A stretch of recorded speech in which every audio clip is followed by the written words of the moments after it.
Hello friends, प्यारे बच्चों। Halogenation of alkanes. Alkanes की रिएक्शन जब किसी हेलोजन के साथ सनलाइट के प्रेजेंस में होती है तो हाइड्रोजन एटम हेलोजन एटम के द्वारा सब्स्टिट्यूट हो जाता है and this reaction is called as halogenation of alkanes. When the reaction is carried out with the fluorine, then this reaction is called as fluorination. If the reaction is carried out with the chlorine, then the reaction is called as chlorination. And in the similar way, it is called as bromination and the iodination. The reaction is carried out in the presence of sunlight. So you can say the reaction of an alkane with the halogen in the presence of sunlight is called as halogenation. We can write it in the following. The reaction of alkanes with the halogens in the presence of sunlight to form alkyl halides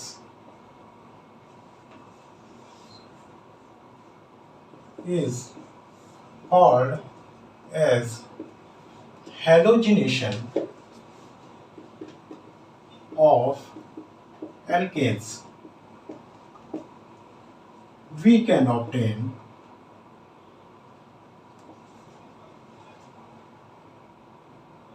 mono halogenated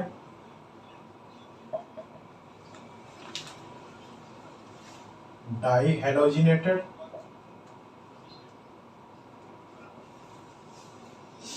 and polyhalogenated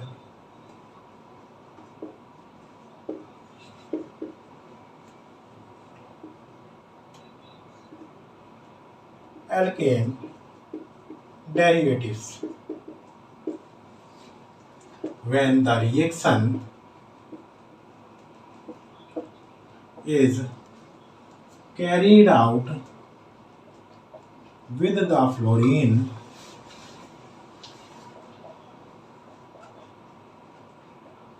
it is named as fluorination.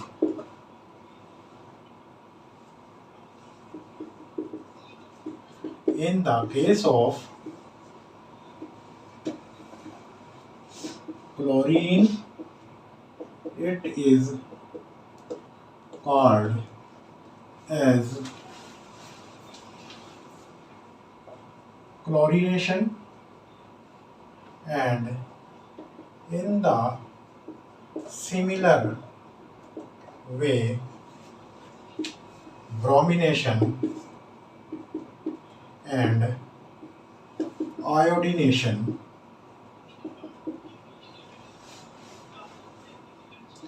In case of bromine and iodine. But हमारे पास यहाँ पर जब fluorine के साथ reaction होती है तो fluorine इतनी ज़्यादा रिएक्टिव होती है कि ये जो रिएक्शन होती है एक्सप्लोजिव हो जाती है और यहाँ पर हाइड्रोजन के सब्स्टिट्यूशन के स्थान पर यहाँ पर कार्बन कार्बन बॉन्ड भी ब्रेक होने लगते हैं। तो यहाँ पर ये रिएक्शन एक्सप्लोजिव नेचर अपना शो करती है। दूसरा, यहाँ पर क्लोरीन बहुत ज़्यादा रिएक्टिव होती है, वो बहुत तेज़ी से रिएक्शन करती है, वो अपनी क्लियर रिएक्शन दिखाती है। ब्रोमीन थोड़ा कम रिएक्टिव होती है, वो भी अपना ब्रोमिनेशन करती है। एंड आयोडीन इतना कम रिएक्टिव है कि यहाँ पर आयोडीनेशन रिएक्शन तो कही जाती है लेकिन उसके प्रोडक्ट बहुत कम बनते हैं और वो बहुत ज़्यादा इफेक्टिव रिएक्शन नहीं होती है। यहाँ पर जो हमारे पास रिएक्शन होती है ये halogenation reaction through free radical के होती है या फ्री रेडिकल मैकेनिज्म के थ्रू ये रिएक्शन होती है। The reaction is carried out by the free radical. That is, we can say that this is a free radical reaction. Free radical reaction. Let us consider the chlorination of methane.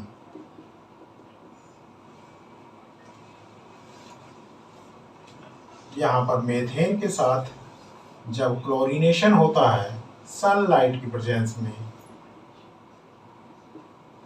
तो यहाँ पर हमारे पास CH3Cl plus CH2Cl2 CsCl3 और CCl4, ये हमारे पास mono chloro methane, यहाँ ये die chloro methane, ये try chloro methane and tetra chloro methane. यहाँ पर सारे हाइड्रोजन जब डिस्प्लेस हो जाते हैं तब यहाँ पर टेट्रा क्लोरोमेथेन दिख रहा है। यहाँ पर जब एक हाइड्रोजन एटम डिस्प्लेस हुआ तो मोनोक्लोरोमेथेन, दो हाइड्रोजन डिस्प्लेस हो गए हैं तो यहाँ पर डाइक्लोरो, तीन हाइड्रोजन यहाँ पर सब्स्टिट्यूट हो गए हैं तो ट्राइक्लोरो। तो ये यहाँ पर इस तरह की मोनो से लेके पॉली हेलोजिनेटेड प्रोडक्ट बनते हैं। बट यहाँ पर जो हमारा जो प्रोडक्ट बनेगा वो एक्चुअल प्रोडक्ट क्या बनेगा, और ये जो हमारे मोनो, डाई, ट्राई और पॉली हेलोजिनेटेड प्रोडक्ट हैं इनका क्या रेशियो होगा। तो everything depends upon the concentration या amount of present of the chlorine. जब यहाँ पर हमारे पास मेथेन के एक मॉलिक्यूल का सब्स्टिट्यूशन होगा तो यहाँ पर हमारे पास क्लोरीन की उतनी अमाउंट उस रेशियो में होनी चाहिए कि यहाँ पर हमारे चारों हाइड्रोजन डिस्प्लेस हो सके। तो अगर हमको यहाँ पर ट्राई हेलोजिनेटेड या पॉली हेलोजिनेटेड प्रोडक्ट बनाने हैं तो हमारे पास क्लोरीन बहुत ज़्यादा एक्सेस में होनी चाहिए, तभी वो वहाँ से चारों के चारों हाइड्रोजन डिस्प्लेस कर सकती है। तो आपको यहाँ पर पॉली हेलोजिनेटेड एल्केन बनाने के लिए यहाँ पर हमारे हेलोजन की जो अमाउंट है वो एक्सेस में होनी चाहिए। इस प्रकार से यहाँ पर हमारे पास ये इस तरह की प्रोसेस बनते हैं। पहले हमारे पास मोनो हेलोजिनेटेड प्रोडक्ट बनेगा, फिर उसके बाद डाई में कन्वर्ट होगा, उसके बाद ट्राई में कन्वर्ट होगा, देयर आफ्टर वो पॉली हेलोजिनेटेड प्रोडक्ट में कन्वर्ट होता है।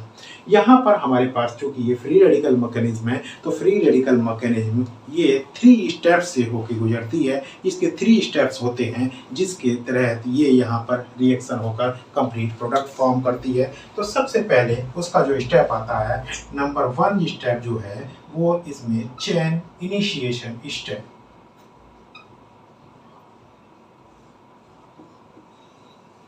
The step which initiate the chain. Here in this reaction chlorine molecule breaks into chlorine free radical.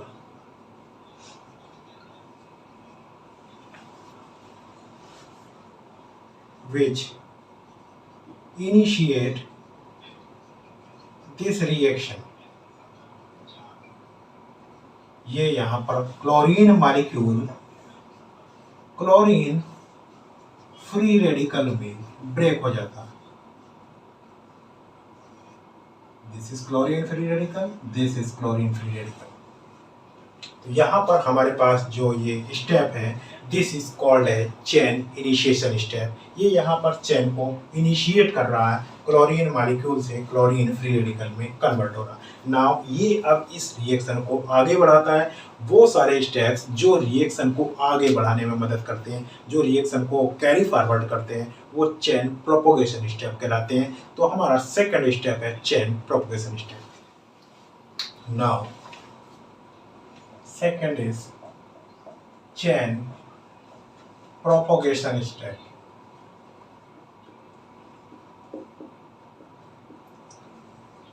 The steps which propagates the chain are said to be chain propagation step. Here chlorine free radical reacts with methane and generates a new alkyl, या methane के case में methyl free radical. ये यहाँ पर हमारे पास methane है, chlorine free radical यहाँ पर इसके साथ रिएक्शन करेगा और ये मेथिल फ्री रेडिकल जनरेट करेगा और HCl मॉलिक्यूल के रूप में यहाँ पर रिलीज हो जाएगा। नाउ यहाँ पर methyl free radical, now methyl free radical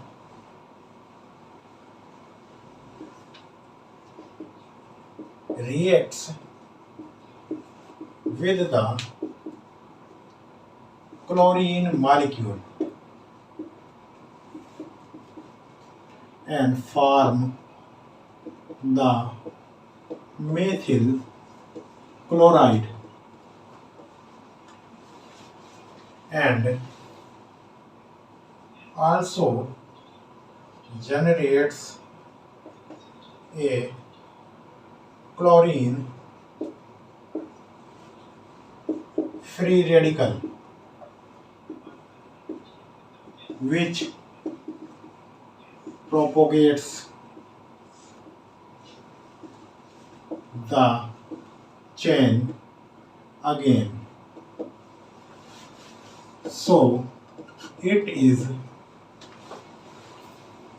also a chain propagation step. यहाँ पर जो हमारा मेथिल फ्री रेडिकल जनरेट हुआ है, ये क्लोरीन मॉलिक्यूल के साथ रिएक्शन करता है और यहाँ पर मेथिल क्लोराइड मॉलिक्यूल बना लेता है और यहाँ पर एक chlorine free radical further generate हो जाता है। तो यहाँ पर जो हमारा क्लोरीन फ्री रेडिकल जनरेट हो गया है, तो इस प्रकार से यहाँ पर ये चेन आगे बढ़ रही है। ये क्लोरीन फ्री रेडिकल फर्दर दूसरे एल्केन मॉलिक्यूल के साथ रिएक्शन करेगा और एक further alkene free radical generate करेगा जो हमारी चेन को आगे बढ़ाता है। So both these steps are chain propagation steps. Now the third one is the chain termination step.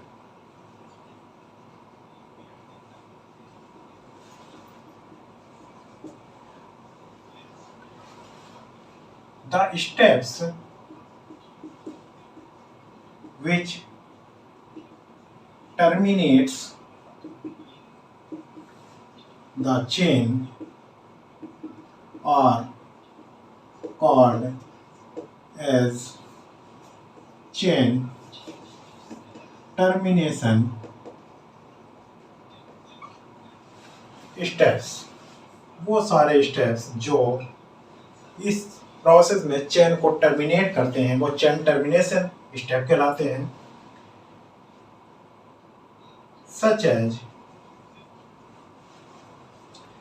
जब कोई यहाँ पर मेथिल फ्री रेडिकल या कोई भी एल्किल फ्री रेडिकल दूसरे एल्किल फ्री रेडिकल से मिलता है तो वो यहाँ पर आपस में एक डाइमर बना लेते हैं, जिसके कारण चेन टर्मिनेट हो जाती है, क्योंकि कोई भी फ्री रेडिकल आगे जनरेट नहीं हो रहा। दूसरा, यहाँ पर एक मेथिल फ्री रेडिकल रिएक्शन में अवेलेबल जब वो डायरेक्टली क्लोरीन फ्री रेडिकल के साथ रिएक्शन करता है तो वो मेथिल क्लोराइड मॉलिक्यूल बनाता है, और इस रिएक्शन में भी कोई फ्री रेडिकल जनरेट नहीं होता, अर्थात चेन यहाँ पर टर्मिनेट हो रही है। थर्ड इज द जब कोई क्लोरीन फ्री रेडिकल दूसरे क्लोरीन फ्री रेडिकल के साथ मिल जाता है और यहाँ पर क्लोरीन मॉलिक्यूल बनाता है, बजाय यहाँ फ्री रेडिकल की वो दो फ्री रेडिकल आपस में एक मॉलिक्यूल न्यूट्रल मॉलिक्यूल बना रहे हैं और किसी भी प्रकार का कोई दूसरा यहाँ पर फ्री रेडिकल जनरेट नहीं कर रहे हैं, तो ये चेन टर्मिनेट करते हैं। तो ये सारे स्टेप्स हमारे चेन टर्मिनेशन स्टेप कहलाते हैं। So these 3 steps are chain termination step. यहाँ पर आप देख रहे हैं कि इन तीनों स्टेप्स में कहीं पर भी कोई फ्री रेडिकल जनरेट नहीं हो रहा है, बल्कि जो फ्री रेडिकल्स हमारे पास रिएक्शन में अवेलेबल हैं वो यहाँ पर ख़त्म हो रहे हैं, अर्थात चेन टर्मिनेट हो रही है। So these are chain termination step. इस तरीके से इस पूरे प्रोसेस में हम देख रहे हैं कि हमारे पास यहाँ पर ये एक मेथिल क्लोराइड मॉलिक्यूल यहाँ पर फॉर्म हो रहा है, जो हमारे पास एक हाइड्रोजन एटम को सब्स्टिट्यूशन शो करता है, अर्थात एक हाइड्रोजन एटम इस पूरे प्रोसेस में सब्स्टिट्यूट हो जाता है। इसी प्रकार से हम यहाँ पर इस प्रोसेस को रिपीट करते हैं। सिमिलर वे में अब हम यहाँ पर जब इस स्टेप को रिपीट करेंगे तो हमारे पास दूसरा हाइड्रोजन एटम सब्स्टिट्यूट होगा। आइए देखते हैं इस प्रकार से। When a methyl chloride molecule come in contact with chlorine free radical,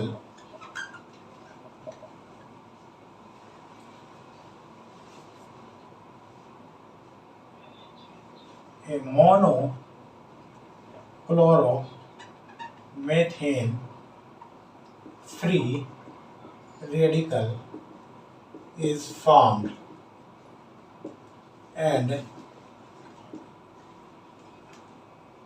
reaction proceeds in such a way। यहाँ पर हमारे पास ये मेथिल क्लोराइड मॉलिक्यूल जब किसी क्लोरीन फ्री रेडिकल के कांटेक्ट में आता है तो यहाँ क्लोरीन फ्री रेडिकल यहाँ पर एक हाइड्रोजन एटम यहाँ से एक्सट्रैक्ट करके हाइड्रोजन क्लोराइड बना लेता है, और ये मोनोक्लोरोमेथेन फ्री रेडिकल फर्दर यहाँ पर जनरेट हो जाता है।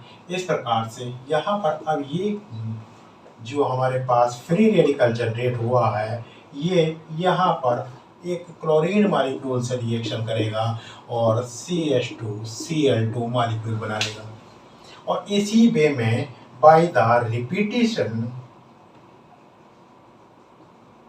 Of these steps we can obtain CHCl3 and CCl4। यहाँ पर हम इस स्टेप को रिपीट करते चलते हैं। यहाँ पर एक देख सकते हैं आप, एक chlorine free radical further generate हो जाएगा। ये हमारे पास CH2Cl2 जब क्लोरीन फ्री रेडिकल के साथ रिएक्शन करता है तो यहाँ क्लोरीन फ्री रेडिकल फर्दर यहाँ पर एक HCl एक्सट्रैक्ट बना देगा, और यहाँ पर CHCl2 फ्री रेडिकल बनता है। CHCl2 free radical further chlorine molecule से रिएक्शन करेगा और यहाँ CHCl3 मॉलिक्यूल बनाएगा, और यहाँ एक क्लोरीन फर्दर जनरेट हो जाएगा क्लोरीन फ्री रेडिकल। यहाँ पर फर्दर ये CHCl3 जब क्लोरीन द्वारा एक हाइड्रोजन एक्सट्रैक्ट किए जाने पर एक हाइड्रोजन क्लोराइड मॉलिक्यूल बनाएगा और यहाँ पर ये CCl3 फ्री रेडिकल जनरेट होगा। ये CCl3 free radical further chlorine molecule से एक क्लोरीन फ्री रेडिकल ले लेगा और यहाँ पर CCl4 बनाएगा और यहाँ हमारे पास एक chlorine free radical further generate होगा और ये रिएक्शन को आगे इसी तरीके से दूसरे मॉलिक्यूल के साथ रिएक्शन करके फॉरवर्ड रिएक्शन में रिएक्शन को ले जाएगा। तो इस प्रकार से यहाँ पर एक स्टेप के हमारे तीन जो हमारी पूरी रिएक्शन है 3 स्टेप पर डिपेंड करती है, chain initiation step, chain propagation step और चेन टर्मिनेशन स्टेप। इन स्टेप्स को ही बराबर रिपीट करके यहाँ पर CH4 से मेथेन मॉलिक्यूल से मोनोक्लोरो डाइक्लोरो या पॉलीहेलोजिनेटेड हेलोजिनेटेड एल्केन यहाँ पर प्राप्त होते हैं। तो यहाँ पर कोई भी एल्केन हो हमारे पास इसी प्रकार से mono di tri and polyhalogenated product प्राप्त होते हैं। नाउ द यहाँ पर सेकेंड थिंग है selectivity and the reactivity. Since fluorine is very much reactive, so it is not selective. It reacts with equal as at each carbons.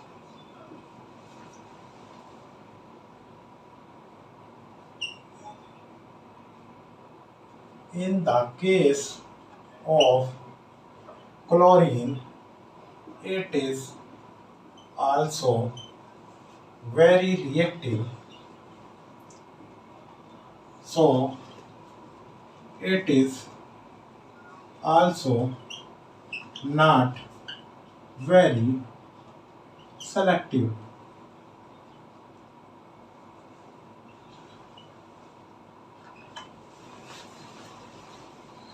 But more selective in comparison to the fluorine.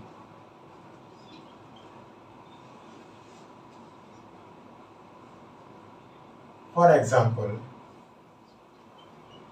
CH3, CH2, CH3 जब इसका chlorination करते हैं तो हमारे पास दो product obtain होते हैं, CH2Cl and CH3CHCl and CH3. This is 55% and this is 45%. ये दूसरा एग्जाम्पल, यहाँ पर हमारे पास ये टर्शियरी कार्बन एटम भी है। जब इसका क्लोरीनेशन किया जाता है sunlight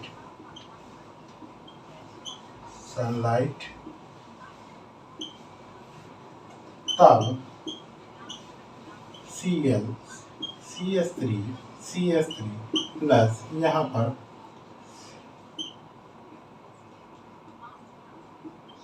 and CH2Cl. This is 37% while it is 63%. तो यहाँ पर आप देख सकते हैं कि जब यहाँ पर कोई इसको टर्शियरी हाइड्रोजन मिलता है तो ये थोड़ा ज़्यादा सेलेक्टिव हो जाती है। टर्शियरी हाइड्रोजन के केस में ये टर्शियरी हाइड्रोजन को पहले सब्स्टिट्यूट करती है इन कंपैरिजन टू अदर्स। तो यहाँ पर इसीलिए ये 63% बनता है और ये यहाँ पर 37% अमाउंट में बनता है। Now in the case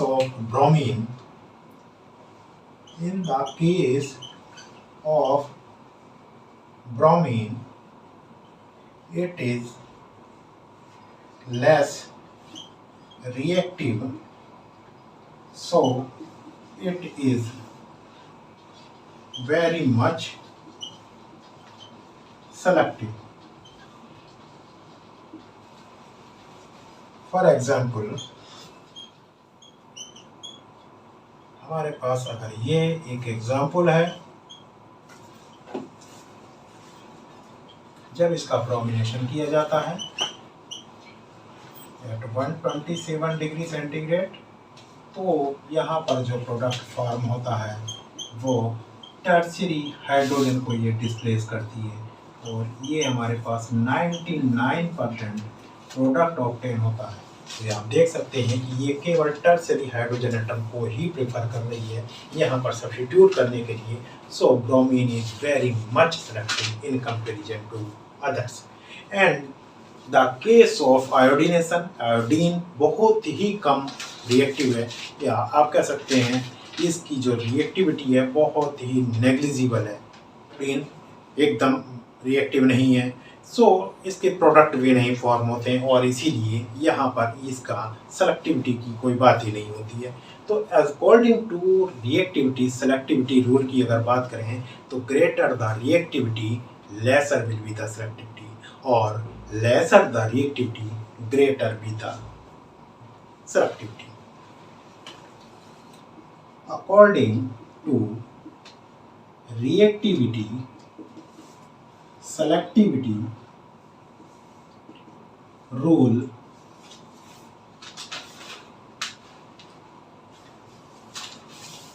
greater the reactivity, lesser will be the selectivity, or lesser the reactivity, greater will be the selectivity।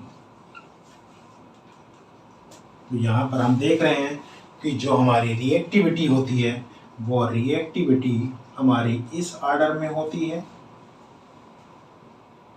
Fluorine greater than chlorine, greater than bromine and greater than iodine. तो जब हम selectivity की बात करते हैं तो हमारी selectivity just इसके अपोजिट हो जाती है। तो यहाँ पर फ्लोरीन की सेलेक्टिविटी सबसे कम होगी, क्लोरीन की उससे ज़्यादा होगी, ब्रोमीन की उससे ज़्यादा होगी और आयोडीन की उससे ज़्यादा होगी। हालांकि आयोडीन के केस में तो आयोडीनेशन ही नहीं होता, आयोडीन की रिएक्शन ही नहीं हो पाती, उसका जो यील्ड है वो बहुत कम नामात्र की होती है, तो वो इम्पोर्टेंट रिएक्शन ही इम्पोर्टेंट नहीं है। तो यहाँ पर सेलेक्टिविटी की बात करें तो सबसे ज़्यादा सेलेक्टिव ब्रोमीन हो जाती है और क्लोरीन सबसे कम सेलेक्टिव होती है, या आप कह सकते हैं कि फ्लोरीन का कोई सिलेक्शन नहीं होता, वो इतनी फास्ट रिएक्टिव होती है कि वो सभी पॉइंट पर सभी स्थानों पर इतना इक्वल एज के साथ सब्स्टिट्यूशन शो करती है। तो ये था हमारा हेलोजिनेशन रिएक्शन।